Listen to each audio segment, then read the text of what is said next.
Good morning. It is Friday, November 13th. I'm Jason Stanton. I serve at First Lutheran in Onalaska, Wisconsin as a senior pastor, and this is my morning musing for today.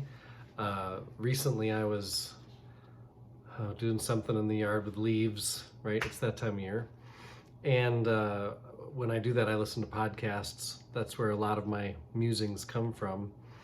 They keep me thinking. That's why I love to do yard work, is I try to piece things together. I always liked to do connect-a-dots.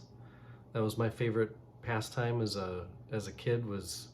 I like mazes too, and word finds are fun.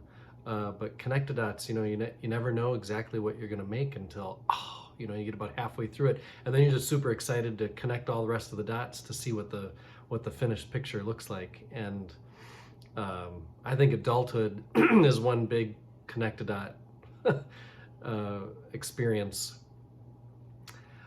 This podcast I was listening to was an article that somebody wrote in 2019 that they then recorded for the Daily, which some Sundays, most Sundays now, the Daily will put on a long article read for you. So as you do yard work, you can listen to somebody read an article.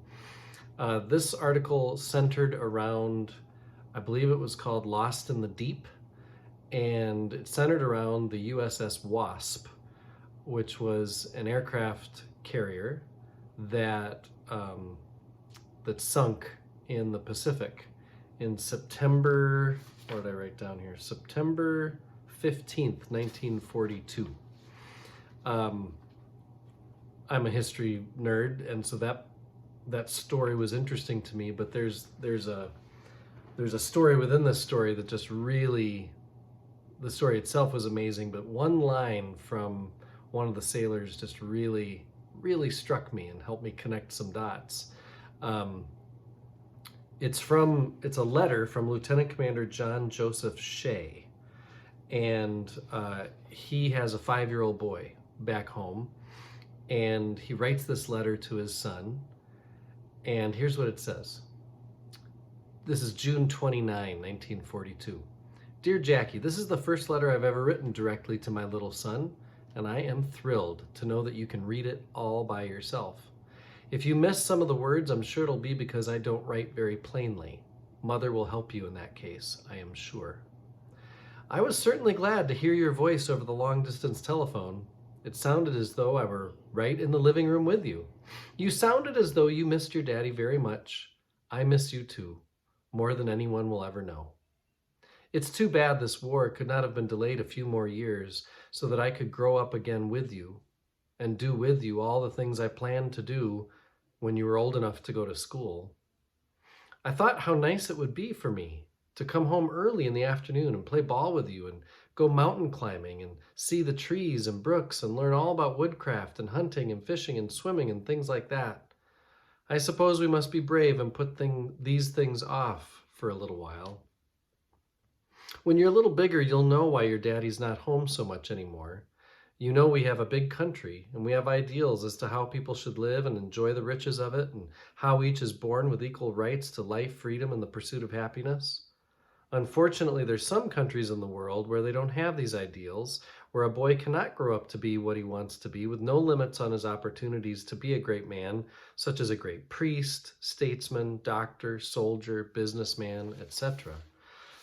Because there are people and countries who want to change our nation, its ideals, forms of government, and way of life, we must leave our homes and families to fight. Fighting for the defense of our country, ideals, homes, and honor is an honor and a duty which your daddy has to do before he can come home to settle down with you and your mother. When it's done, he's coming home to be with you always and forever. So wait just a little while longer. I'm afraid it will be more than the 2 weeks you told me on the phone. In the meantime, take good care of Mother. Be a good boy and grow up to be a good young man. Study hard when you go to school. Be a leader in everything good in life. Be a good Catholic, and you can't help being a good American. Play fair always. Strive to win, but if you must lose, lose like a gentleman and a good sportsman. Don't ever be a quitter, either in sports or in your business or profession when you grow up. Get all the education you can. Stay close to Mother and follow her advice. Obey her in everything, no matter how you may at times disagree. She knows what is best and will never let you down or lead you away from the right and honorable things in life. If I don't get back, you will have to be Mother's protector because you will be the only one she has. You must grow up to take my place as well as your own in her life and in her heart. Love your grandmother and granddad as long as they live. They too will never let you down. Love your aunts and see them as often as you can. Last of all, don't ever forget your daddy. Pray for him to come back, and if it is God's will that he does not, be the kind of a boy and man your daddy wants you to be. Thanks for the nice sweater and handkerchiefs, and particularly for the note and card. Write me very often and tell me everything. Kiss Mother for me every night. Isn't that one of the better letters you've ever heard? It's so quintessentially American in values, and probably what most of us would want to pass on to our children.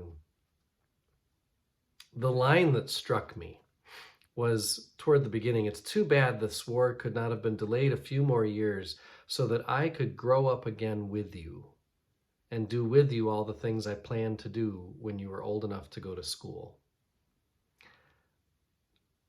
I've never thought of it quite like that, that as my kids grow from elementary to middle to high school, it's like I'm growing up again with them. There is a truth to it. There's so much about childhood that we don't remember, but that our parents do for us, right? Things I remember growing up that they don't remember, or that other family members don't remember. For whatever reason, certain things stick, certain things don't. But growing up with my kids is a whole different experience, of course, because I bring a different level of maturity, a different perspective, different knowledge. I can't imagine what it's like to be a grandparent, like growing up for a third time, or a great-grandparent.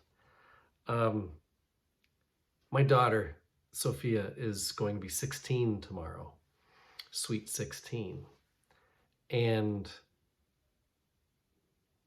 it's a moment of every birthday of a child is a moment of, I can't believe I'm this old.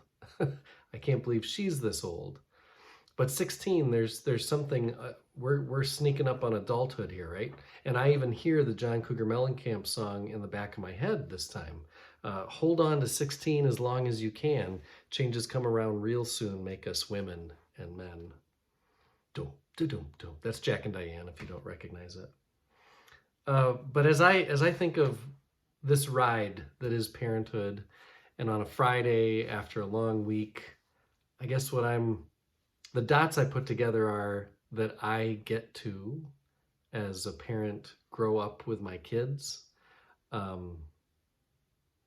And I guess it's a day, it's a weekend that I say, thank God for childhood. My own, my second childhood through my kids, and for the energy and passion and wide-eyedness that childhood is.